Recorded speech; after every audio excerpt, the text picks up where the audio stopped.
Module 3, Lesson 15, we're continuing to work with ordered pairs in the coordinate plane. What you have right here is a diagram. As you can see, our horizontal line is called the x-axis. Our vertical line is called the y-axis. Our center point where the x and y-axis intersect is called the origin, and the ordered pair 0, 0 represents that point. Because we don't go right and we don't go left, we don't go up, we don't go down, it's our starting point. And our starting point is 0. We're given two coordinates. It's called a coordinate pair or an ordered pair. Our first coordinate is x. Our second coordinate is y. So with our first coordinate, we determine whether we go right or if we go left. If the first coordinate is a positive, we go to the right. If our first coordinate is a negative, we're going to move left. So a positive, we go to the right. Negative, we go to the left. If it's a 0, we don't do anything. We stay. For my y, if the second coordinate is positive, we're going to go up. If my second coordinate is negative, we're going to go down. And if it's a 0, we stay. Your x coordinate is your first number in an ordered pair. If it is positive, go right. If it's negative, go left. This diagram is really helpful if you want to write it out in your lesson today for you to remember where you go with those ordered pairs. The y coordinate is the second number in an ordered pair. If it's positive, you go up. If it's negative, you go down. And our coordinate plane is broken into 4 parts. So our x-axis is here, our y-axis is here, and these are our 4 parts. It's a backwards C, if you want to help remember it. They use Roman numerals to represent which quadrant it is. So quadrant 1 is the top right, quadrant 2, quadrant 3, quadrant 4. And if our points lie in any of these parts, you would say they're in quadrant 1, they're in quadrant 2, 3, or they're in 4. On the next page, I have more descriptive notes. So here's a larger scale coordinate plane. Our x-axis and our y-axis is right here. And then we have coordinate 1, quadrant 2, quadrant 3, and quadrant 4. The origin is right here. And if you look here, I have a couple examples for you. So quadrant 1, both of your numbers will be positive. So I have an example here. Both numbers are positive, a positive 2, positive 3. So positive 2, I go right. Positive 3 means I go up. And my point would be right there, 2, 3. And that's in quadrant 1. Quadrant 2, your first number is negative. Second number is positive. Your example, negative 3, 4. So if I go here, negative 3 first as my first coordinate means I go left 3, 1, 2, 3. My second number is a positive 4, so I go up 4. And my point would be here, which is over here in the second quadrant. Quadrant 3, both numbers are negative. My example is negative 1, negative 1. So if I go negative 1 means left 1, negative 1 for the second coordinate means down 1. And my point would be here in quadrant 3. And your quadrant 4 is the last spot. It's down here. It's a positive and then a negative. And so you go over 2 and you go down 3, and that puts you in quadrant 4.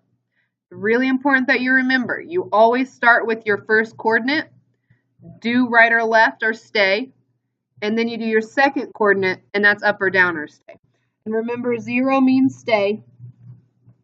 So if you have a 0 as either of these numbers, it means you don't go anywhere.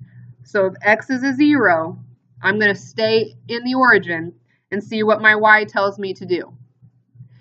If my x is a number, say my x is a negative 3, I go over here, and then my y is 0, it means my point stays right here because I don't need to go up or down. Go ahead and open your workbook to lesson 15, module 3.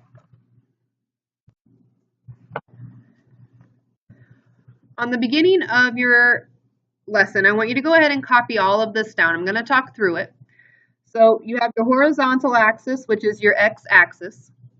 You have your vertical axis, and this is your y-axis. Your middle point is the origin, so 0, 0. You have quadrant 1. Both numbers are positive here because to the right is positive and up is positive. So my x and my y would have to be positive to land over here in the first quadrant. And a backwards C. To the left here, we have quadrant 2. We'd have to have a negative and a positive because we have to go left on the x-axis, which is negative, but then we have to go up, which is positive. For quadrant 3, we have to go left, which is negative, and we have to go down, which is negative. And so both my numbers would have to be negative numbers for it to be in quadrant 3. And then quadrant 4, I have to go to the right, so it's positive, and I have to go down, and that puts it in quadrant 4. If you struggle with your Roman numerals, I would write the numbers down for you, and then you need to write both, okay? Because when they're explaining quadrants, they're only going to use Roman numerals, so it's important that you know what they are, and the more you write them both, the more you'll remember what they are. Over here is that diagram I already showed you. For your ordered pair, you have your first coordinate as x, your second coordinate is y. Positive, we go to the right from the origin. If it's negative, we go to the left, and if it's 0, we stay. For y, if it's positive, we go up. If it's negative, we go down, and if it's 0, we're going to stay.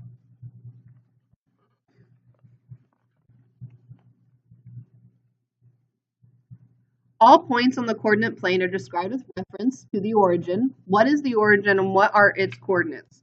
Our origin is the center or is the intersection of the x and y axis. What this means is it's where the x-axis and the y-axis cross. The origin is represented by 0, 0 because we don't go right, we don't go left, we don't go up, we don't go down, we start right in the middle. Down below, using vocabulary, to describe locations of points in the coordinate plane, we use ordered pairs or an ordered pair of numbers. Order is important. So on the coordinate plane, we use the form x, y. So we put our parentheses around it. X, comma, y. The first coordinate represents the point's location from 0 on the x-axis. So this is meaning that you start at 0 and you go right or left for the x, and then you stay there. And then your second coordinate is how far up or down you go on the y-axis. On the next page, we're going to begin practicing understanding how it works if our numbers fall on the axis. Yesterday, or for lesson 14, you worked on understanding how to plot ordered pairs when there are integers or rational numbers, not including 0. And today, we're going to work on when parts of them are 0. So for number 1, it says graph at least 5 points on the x-axis and label their coordinates. I'm going to give you 2. You have to come up with 3 more. So your first one on the x-axis, so I'm going to start here, and I'm just going to go over 1. Here's my point right there. And so that means I went to the right 1, which is a positive 1. And I didn't go up or down, and so it's 0. My second point, I'm going to go to the left, 1, 2, 3, 4, 5. And to the left is a negative. And so that's negative 5 first. And then I didn't go up or down, so it's 0. You need to come up with 3 more. Now, before you do that, we can go ahead and label this. We have our x and we have our y. Remember, this side is positive, this side is negative, this side's positive, this side is negative. If you need help remembering how to do your ordered pair, I would write this down. I would put positive is to the right, negative is to the left, 0 means stay. Positive y means up, negative y means down, and 0 means stay. Now, you have to answer with a partner, what do the coordinates of your points have in common? And then decide with your partner what has to be true then about anything that lies on the x-axis. So you can see these are on that x-axis. Number 2, we're going to do a couple examples with this, and then you and your partner will work to finish 1 and 2. So it says graph at least 5 points on the y-axis and label their coordinates. So I'm going to start you out with 2. So I start at 0, and I have to stay on this axis. In order to stay on this axis, I can't go right or left. I'm staying here. And as I said here, if you stay for the first part, that would mean we start with the 0. And then I'm going to go up or down, and I'm going to go up for this one. That will be a positive 1, 2, 3. And then I'm going to start back at my origin, and I'm going to go down. I'm going to go down 4. And so then that would be 0, 4. Now go ahead and write these on there so that you can tell what the ordered pair is for each of them. I would encourage you to do this when you make your other points so that when we look at it, we can tell that you understood where you were moving your point.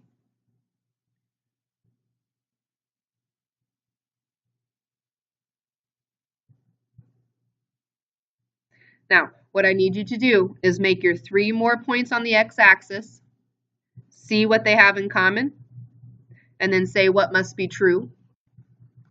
And then I need you to answer number 2. What do the coordinates have in common? What must be true? So hit pause, complete those, and then hit play to check your answers. So if you made your other 3 points, what would have to be true is that your second number had to be a 0. What your points had in common is that they all fell on the x-axis, and their second coordinate was 0. So what must be true about any point that lies on the x-axis? The y-coordinate must equal 0 because I cannot move my point up or down to stay on the x-axis. For number 2, you would have said that they all fall on the y-axis. Each ordered pair had a 0 for the x coordinate. Now, I interchange x and first so that you begin to understand and kind of sink in that your first coordinate is the x-axis, it's your x coordinate. So what must be true about any point that lies on the y-axis? The second or the y-coordinate must be a number. The first or the x-coordinate must equal 0. And the origin is like you have in your notes. The origin is where the x and y axis intersect. Now, on the next page, I'm going to need you to complete 4 and 5, and then I will check your answers. Make sure that you put what your quadrants are. Follow directions. For number 4, you have to plot your first point, and then you have to say which quadrants it's in. So an example, 7, 2, 1, 2, 3, 4, 5, 6, 7, 1, 2. Right here, that's my A. It's my first quadrant. I would put a 1. On this page, you just need to pick a point that would be the first quadrant and write it down, and I will check it and move you on.